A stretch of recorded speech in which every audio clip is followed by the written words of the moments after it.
Every so often I run into a need that has a solution, and that's actually kind of weird. That's why it's every so often and not all the time like it should be. This is a 10-in-1 charger station. And what we've got is smartwatch, cell phone, earbuds, and a bunch of USB ports, which are pretty cool.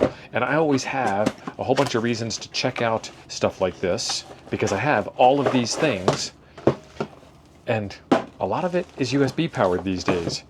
Lifetime warranty from Zutzpiz. Yeah, that was about the nicest way I could pronounce that one. User's manual, because that's necessary. So here's where it gets a little interesting, because they always give you different ports with different power outputs. So USB C1 and C2 do not have 12 volts. They've got 5, 9, 15, and 20. And USB C3 and C4 have 5, 9, and 12, and they're missing 15 and 20. So you can run your QRP radios off of this stuff, but got to be careful what port you plug it into. What I need to know is, can it charge my laptop, and can it run a Raspberry Pi without complaining? Raspberry Pis are really finicky. They want exactly 5.1 volts.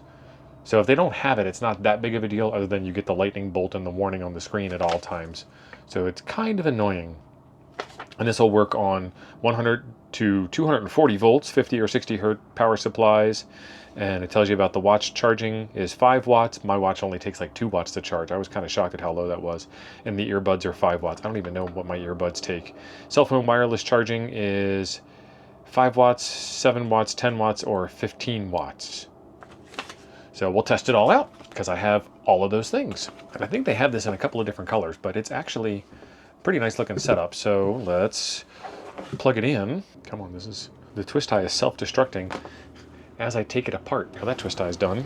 So I did a previous review on USB power connections, and I wound up with these guys here on the side, and these have a bunch of USB ports on the bottom. These are fantastic. As you can see, I'm using a lot of these, and I actually have 2 of them. There's one on the other side that I use to charge my laptop, and all my desk accessories that I use. Okay, so there's 2 lights on the front. That's interesting. Let's get the phone and see, does the phone charge?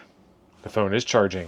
It says 82% across the bottom there, so we are charging. Let's see. And this is actually a pretty good viewing angle for me at the desktop to be looking at this thing. Fast wireless charger connected. So that's the class of that. I don't know if there's anything better than fast wireless charging, but this is fast wireless charging. Like, is there ultra fast wireless charging? Don't know.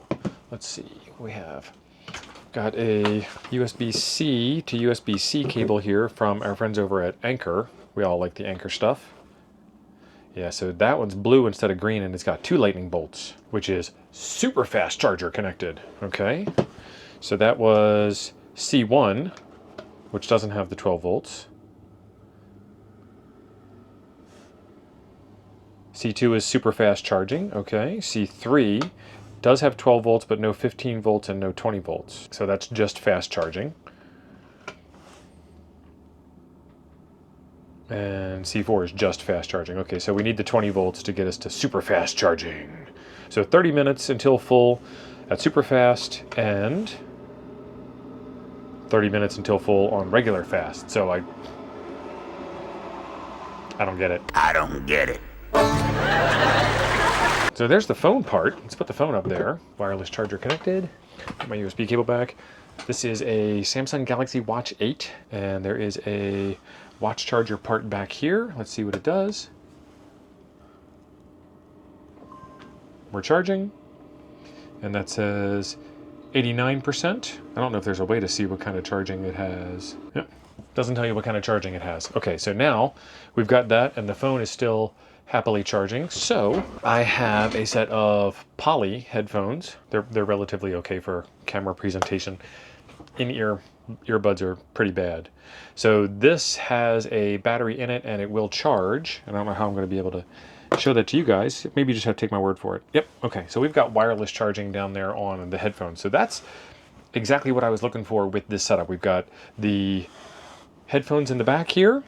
Let me get you a better camera angle for that. We've got cell phone on the front, and then on the back we've got the watch up top and the earbuds down the bottom.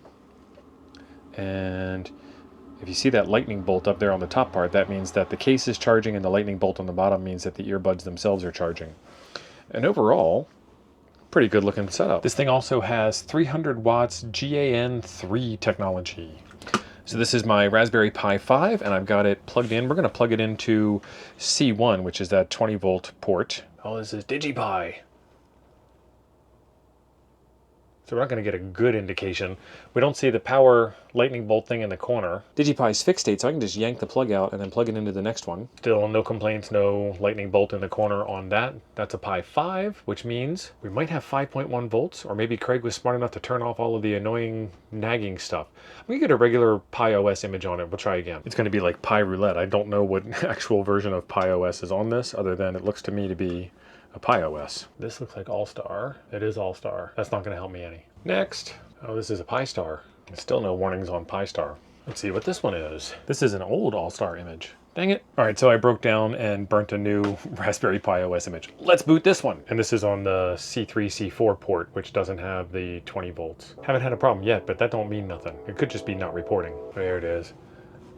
Not capable of 5 volts at 5 amps. I don't think it's 5 amps on any port on this thing. And then the definitive source is the VC gen command, get throttled, and if it says 0x0, that means that it is not throttled and it's happy. All right, so away with the Pi 5 and in with the Pi 4. And I'm sure this one will be happy as well, but we'll find out. And I did take a look to see if the C1, C2 ports had any issues. They don't have any issues on the Pi 5. Let's take a look at the Pi 4. Connected to wireless. Pi 4 doesn't care about 5 amps for peripherals. No complaints there. Not throttled.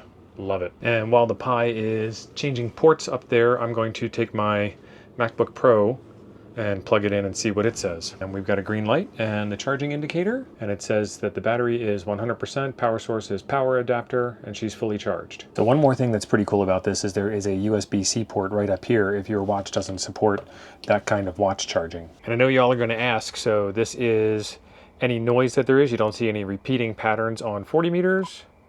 Let's go halfway up. 20 meters, no noise at all. And then let's take a look at 2 meters. That's kind of typical for here.